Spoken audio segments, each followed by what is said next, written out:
दोस्तों आईआरसीटीसी के द्वारा जो है एक नई भर्ती निकाली गई है। आईआरसीटीसी आप सबको पता है रेलवे डिपार्टमेंट का एक बहुत ही अच्छी कंपनी है जो टिकटिंग बुकिंग और टूरिज्म को जो है यहाँ पे करती है। इसके अलावा कैटरिंग वगैरह का भी जो है सारा देख रेख ये सब आप देखे होंगे। इसका एक पोर्टल है आईआरसीटीसी जहां से आप लोग ट्रेन टिकट बुक करते हैं। तो इसके अंतर्गत ही जो है ये बहाली निकाली गई है और ऑल इंडिया किसी भी आप राज्य से आते हैं तो आप इस भर्ती के लिए फॉर्म को अप्लाई कर सकते हैं। ऑनलाइन भरने के लिए कोई भी आपको फी नहीं लगेगा। जी हाँ दोस्तों, नो फी है और बिना एग्जाम का सीधी भर्ती है। मतलब कोई आपका एग्जाम नहीं होने वाला है, जैसे रिटर्न एग्जाम जो होता है ना वो सब आपका नहीं होने वाला, डायरेक्टली आपकी बहाली होने वाली है मेरिट के आधार पे। तो इसके लिए आवेदन भी स्टार्ट हो चुका है। पहले मैं आपको बताता हूँ आप नोटिफिकेशन कहां से डाउनलोड करेंगे। देखिए सबसे पहले मैं आपको बता दूं, नीचे आपको डिस्क्रिप्शन बॉक्स में एक लिंक मिलेगा, वहां से आप नोटिफिकेशन को डाउनलोड कर सकते हैं। उस भर्ती के बारे में पूरी इन्फॉर्मेशन को पढ़ सकते हैं और अप्लाई लिंक नोटिफिकेशन वगैरह देख सकते हैं। आप चाहे तो irctc.com की ऑफिशियल साइट पे आएंगे, यहाँ पे आपको HR एंड कैरियर का ऑप्शन मिलेगा। आप इस पे क्लिक करेंगे, रिक्रूटमेंट पे क्लिक करेंगे, न्यू ओपनिंग पे क्लिक करेंगे। यहाँ पे जितनी भी नई वैकेंसी आती है आईआरसीटीसी के द्वारा वो सारी वैकेंसी यहाँ पे आपको शो करेगी। आप देखेंगे कई सारी वैकेंसी यहाँ पे जो आपकी दिखाई गई है अलग अलग। यहाँ पे आप देखेंगे तो एक और यहाँ पे अप्रेंटिसशिप की बहाली है जो कि आप यहाँ पे देखने को मिलेगा। कैटरिंग सर्विस के लिए आईआरसीटीसी, यहाँ पे हॉस्पिटल मॉनिटर्स के लिए, टेम्पोररी के लिए कुछ वैकेंसी यहाँ पे निकाली गई, कंसल्टेंट वगैरह। तो इस तरह से बहाली आती रहती है। इसी कड़ी में आप देखेंगे तो यहाँ पे एंगेजमेंट इन अप्रेंटिसशिप साउथ जोन आईआरसीटीसी 24-25, आप इस पे क्लिक करेंगे तो इसका डिटेल नोटिफिकेशन आपको देखने को यहाँ पे मिल जाएगा। ये इसकी बहाली की नोटिफिकेशन है जिसमें आप देखेंगे तो आईआरसीटीसी का जो ऑफिशियल नोटिफिकेशन है आपको देखने को मिलेगा और 24 मार्च के डेट में नोटिफिकेशन जो यहाँ पे जारी किया गया है। इसमें सभी इन्फॉर्मेशन को हम डिटेल में समझेंगे। फ्रेंड्स आप वीडियो को लास्ट तक देखिए और वीडियो अच्छा लगे तो एक बार प्लीज लाइक कर दीजिए। कहां से फॉर्म भरे जाएंगे इसकी भी संपूर्ण जानकारी हम आपको यहाँ पे बताने वाले हैं।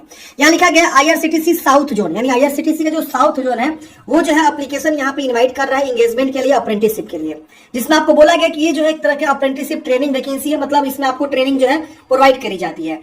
इसमें आपको लास्ट में जो है मतलब हटाया भी जा सकता है, ऐसा नहीं कि आपको जो हमेशा रखा जाएगा। तो ये आपकी वैकेंसी की जो है पूरी इन्फॉर्मेशन यहाँ पे रहने वाली है। अब देखिए यहाँ पे जो ट्रेनिंग होने वाला है, सबसे पहला जो पद है ट्रेड, वो आपका computer operator and programming assistant COPA की बहाली है, जिसमें 5 वैकेंसी है, ऑल ब्रांच है, मैट्रिक पास होना चाहिए एंड ITI सर्टिफिकेट आपके पास होना चाहिए, NCVT SCVT। 12 मंथ का यहाँ पे आपका जो ट्रेनिंग प्रोग्राम रहेगा। उम्र आपका जो है 1 अप्रैल 2023 तक 15 से लेकर 25 वर्ष होना चाहिए। और यहाँ पे place of posting anywhere in Tamil Nadu, Kerala, Karnataka अंदर jurisdiction of IRCTC south zone. मतलब आपका जो है इन जगहों में से कहीं पे भी आपकी पोस्टिंग हो सकती है। भले आप किसी भी राज्य से आते हैं आप फॉर्म भर सकते हैं, लेकिन पोस्टिंग आपका यहीं पे होने वाली है। इसके वजह से एग्जीक्यूटिव प्रोसेसमेंट की वैकेंसी है कैटरिंग डिपार्टमेंट में, ब्रांच में, और 10 बहाली है। इसमें बोला गया ग्रेजुएशन आपका होना चाहिए और कॉमर्स से, और या आपने सीए इंटर या सप्लाई चेन या सिमिलर कर रखा है तो फॉर्म को भर सकते हैं। 12 मंथ का ट्रेनिंग आपका यहाँ पे रहने वाला है। अब देखिए जो एज लिखा गया 15 से 25, इसमें आपका अपर एज में भी छूट देखने को मिलेगा। जैसे आप देखेंगे तो SC/ST को 5 साल, OBC को 3 साल, एक्स सर्विसमैन को 10 साल और विकलांग को 10 साल का उम्र में छूट यहाँ पे आपको देखने को मिलने वाला है। इसके वजह से HR एग्जीक्यूटिव की बहाली है, जिसमें आपका जो फाइनेंस विभाग होने वाला है, 2 वैकेंसी है। ग्रेजुएशन बोला गया किसी भी विषय से, किसी विषय से आपने ग्रेजुएशन किया हुआ है। 12 मंथ यहाँ पे आपकी ट्रेनिंग चलने वाली है, एक तरह का अप्रेंटिसशिप है तो 12 मंथ यहाँ बोला गया है। इसमें आप देखेंगे तो ग्रेजुएशन बोला गया है। इसके वजह से एग्जीक्यूटिव HR की बहाली है, HR विभाग में एक बहाली है। ग्रेजुएशन बोला गया किसी भी डिसिप्लिन में, किसी विषय में आपने ग्रेजुएशन किया हुआ है तो फॉर्म को अप्लाई यहाँ पे कर सकते हैं। CSR एग्जीक्यूटिव की इंफ्रा में एक वैकेंसी है, इसमें ग्रेजुएशन बोला गया है, परसुइंग होना चाहिए ग्रेजुएट, 6 मंथ का एक तरह से आपका बहाली है। मार्केटिंग एसोसिएट ट्रेनिंग है, टूरिज्म में 4 बहाली है, ग्रेजुएशन परसुइंग एनी किसी विषय से आपने ग्रेजुएशन कर रखा है, परसुइंग में है मतलब अपीयरिंग लास्ट ईयर है या 3rd ईयर है या 4th ईयर है तो फॉर्म को भर सकते हैं। 6 मंथ का यहाँ पे आपको देखने को मिलेगा। IT सपोर्ट एग्जीक्यूटिव की वैकेंसी है, 2 वैकेंसी है, कोई भी ग्रेजुएट पर्सन यहाँ पे फॉर्म भर सकता है। 12 मंथ का यहाँ पे आपका जो है अप्रेंटिसशिप ट्रेनिंग यहाँ पे रहने वाला है। 25 पदों भर्ती यहाँ पे रहने वाली है। आपका बोला गया कि अप्लाई आपको जो है apprenticeshipindia.gov.in की ऑफिशियल साइट से आपको जो है फॉर्म को भरना है। इसका ऑनलाइन आवेदन जो है 24 मार्च से स्टार्ट है और 7 अप्रैल 2025 तक फॉर्म को अप्लाई कर सकते हैं। एसेंशियल क्वालिफिकेशन बोला गया कि 1/1/2025 तक आपका जो है कंप्लीट होना चाहिए, या ऑलरेडी आपने पास कर चुके हैं 1/1/2025 तक तो आप फॉर्म को अप्लाई कर सकते हैं। यहाँ बोला गया educational qualification must have possess required education qualification should have passed matriculation within 50% marks. मतलब 50% मार्क्स के साथ आपका यहाँ पे जो है ग्रेजुएशन होना चाहिए। अब यहाँ पे देखेंगे कुछ रिजर्वेशन वगैरह के बारे में बताया गया कि जो भी विकलांग पर्सन है उनको 10% का रिजर्वेशन यहाँ पे मिले, 4% बेंचमार्क डिसेबिलिटी को और 10% एक्स सर्विसमैन को यहाँ पे आपको रिजर्वेशन जो देखने को मिलता है। इसके अलावा आप नीचे आएंगे तो यहाँ पे आपको SC/ST वगैरह के बारे में, रजिस्ट्रेशन के बारे में बताया गया है, आप एक बार अच्छे से पढ़ लेंगे। इसके वजह से EWS के लिए अपना जो है रजिस्ट्रेशन के बारे में बताया गया है, जो कि आप यहाँ पे देख सकते हैं, जिनकी फैमिली इनकम 8 लाख से कम है वो जो यहाँ पे एनुअल इनकम बिलो 8 लाख ये आपको जो है बताया गया है आइडेंटिफाई एज ईडब्ल्यूएस, वो ईडब्ल्यूएस के तौर पे आइडेंटिफाई करे जाएंगे और यहाँ पे उनको जो है अपना ईडब्ल्यूएस सर्टिफिकेट जो है देना होगा। मोड ऑफ सिलेक्शन की बात करें, देखिए मैंने आपको स्टार्टिंग बताया कि बिना परीक्षा सीधी भर्ती होने वाली है, तो मोड ऑफ सिलेक्शन में ऑलरेडी लिखा गया कि मेरिट लिस्ट आपका प्रिपेयर किया जाएगा, percentage of marks obtained in matriculation examination, मतलब मैट्रिक एग्जामिनेशन में जो आपके मार्क्स है उसके आधार पे यहाँ पे जो है आपका मेरिट लिस्ट प्रिपेयर किया जाएगा और उस आधार पे आपका सिलेक्शन यहाँ पे किया जाएगा। अगर 2 एप्लीकेशन का जो है सेम मार्क्स होता है तो जो ज्यादा उम्र दराज के लोग हैं उनको यहाँ पे सिलेक्शन में पहला प्रीफरेंस यहाँ पे दिया जाएगा। इसकी वजह से बोला गया final selection application would be subject to verification of original testimonials, मतलब फाइनल सिलेक्शन उन्हीं का होगा जो लास्ट में एक बार डॉक्यूमेंट्स वेरिफिकेशन यहाँ पे कराएंगे, डॉक्यूमेंट्स वेरिफिकेशन में वो जो सही पाए जाते हैं। तो इसकी वजह से offer will be issued strictly in the order of merit, इसकी वजह से उनको ऑफर लेटर यहाँ पे दे दिया जाता है।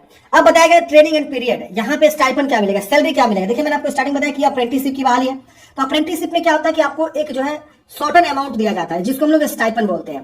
तो क्लास पास आउट 5th से 9th वाले के लिए 5000, तो क्लास 10th के लिए 6000, मतलब आपको जो है अप्रेंटिसशिप जो 10th बेस पे बहाली है उसमें 6000 मिलेगा, और यहाँ पे 6000, और यहाँ पे 12th के लिए 7000, और नेशनल स्टेट सर्टिफिकेट होल्डर के 7,700 यहाँ पे मिलेगा। टेक्नीशियन और अप्रेंटिसशिप वोकेशनल सर्टिफिकेट होल्डर्स के लिए 7000, और यहाँ पे टेक्नीशियन अप्रेंटिसशिप या डिप्लोमा होल्डर के लिए 8000, और ग्रेजुएशन के लिए यहाँ पे 9000 मिलेगा। यानी देखिए यहाँ पे जो ये वाली पदे हैं जिसमें आपको ग्रेजुएशन बोला गया, जैसे कि ये हो गया, ये हो गया, ये हो गया, ये हो गया, ये सब के लिए आपकी सैलरी क्या होगी, 9000 होगी, और इसके लिए आपकी सैलरी क्या होगी, तो 7000 होगी लगभग, ठीक है ना। तो ये आपकी सैलरी यहाँ पे जो देखने को मिलेगा जिसको हम लोग स्टाइपेंड बोलते हैं। इसके बाद यहाँ पे आपको जो है जनरल इंस्ट्रक्शन वगैरह दिया गया है, अगर आप फॉर्म भरना चाहते हैं तो इस वेबसाइट से जाके फॉर्म को अप्लाई करेंगे और यहाँ पे आप सभी डॉक्यूमेंट्स को अटैच करेंगे जो भी रिक्वायर्ड डॉक्यूमेंट्स हैं, और यहाँ बताया गया कौन कौन से डॉक्यूमेंट्स आपको लगेंगे, यहाँ पे आपको सारी इन्फॉर्मेशन दिया गया है। अब बात करते हैं फ्रेंड्स फॉर्म भरने का प्रोसेस के बारे में, तो मैं आपको ले चलता हूँ इस वेबसाइट पे, इसी वेबसाइट से आपको फॉर्म को अप्लाई करना है। तो अप्रेंटिसशिप इंडिया के ऑफिशियल साइट पर आपको ले चलते हैं। देखिए फ्रेंड्स ये आपका जो ऑफिशियल वेबसाइट है जहां से आपको फॉर्म को अप्लाई करना है, apprenticeshipindia.gov.in, गवर्नमेंट सरकार की जो है भारत सरकार की वेबसाइट है, इसको ओके करना है। यहाँ पे आप देखेंगे तो आपको सबसे पहले क्या करना है, यहाँ कॉर्नर पे लॉगिन या रजिस्टर का ऑप्शन मिलता है, आप इस पे क्लिक करेंगे, कैंडिडेट्स पे क्लिक करेंगे। यहाँ पे अगर आप पहले से यहाँ रजिस्ट्रेशन किया है तो आप अपना ईमेल आईडी और कैप्चा कोड भर के सबमिट करेंगे, लॉगिन हो जाएंगे। अगर आप फर्स्ट टाइम रजिस्टर कर रहे हैं तो रजिस्टर एज ए कैंडिडेट्स पे क्लिक करना होगा। यहाँ पे आपको जो है आईटीआई है तो आईटीआई स्टूडेंट चूज करेंगे, ग्रेजुएशन है तो ग्रेजुएशन वाला टिक नहीं करेंगे। यहाँ पे आपको अपना रोल नंबर वगैरह फाइंड करके देना होगा, अगर नहीं है तो इसको अनटिक करेंगे। Mobile number, email ID, confirm email ID, captcha code भर के रजिस्टर पे क्लिक करेंगे, आपका रजिस्ट्रेशन कंप्लीट हो जाएगा। उसके बाद से आपका प्रोफाइल आएगा, तो प्रोफाइल को क्या करना है, आपको कंप्लीट करना है। प्रोफाइल में आप अपना जो है 10th की जानकारी, आईटीआई की है तो आईटीआई की जानकारी, 12th की जानकारी, फिर ग्रेजुएशन की जानकारी, फिर आपने कोई एक्सपीरियंस है तो एक्सपीरियंस की जानकारी, ये सब भरेंगे। भरने के बाद से आपको जो है प्रोफाइल को कंप्लीट कर लेना है। प्रोफाइल कंप्लीट करने के बाद यहाँ पे अपॉर्चुनिटी पे आना है, यहाँ पे क्लिक करना है और यहाँ पे अपना जो है आईआरसीटीसी को क्या करना है, एस्टेब्लिशमेंट नेम में आपको आईआरसीटीसी सर्च करना है। जैसे आप आईआरसीटीसी सर्च करेंगे तो आपको जो है क्या होगा, वो जो है वैकेंसी देखने को मिल जाएगी, आईआरसीटीसी इतना आपको लिखना है। और यहाँ पे आपको देखिए आईआरसीटीसी लिमिटेड आएगा, ये सर्च करेंगे तो ये देखिए वैकेंसी आपको देखने को मिल जाएगी। और यहाँ पे आप जो वैकेंसी चल रही है उसका यहाँ पे लिस्ट आपको देखने को मिल जाएगा और यहाँ से आप फॉर्म को अप्लाई जो है आसानी से कर पाएंगे। तो इस प्रकार से फ्रेंड्स हमने बात किया कि आईआरसीटीसी में जो वैकेंसी निकाली उसके लिए कैसे आपको फॉर्म को अप्लाई करना है। आपके मन में कोई भी डाउट है, कमेंट बॉक्स में पूछ लीजिएगा। मिलता है फ्रेंड्स किसी नेक्स्ट वीडियो में। जय हिंद, आपका दिन शुभ हो।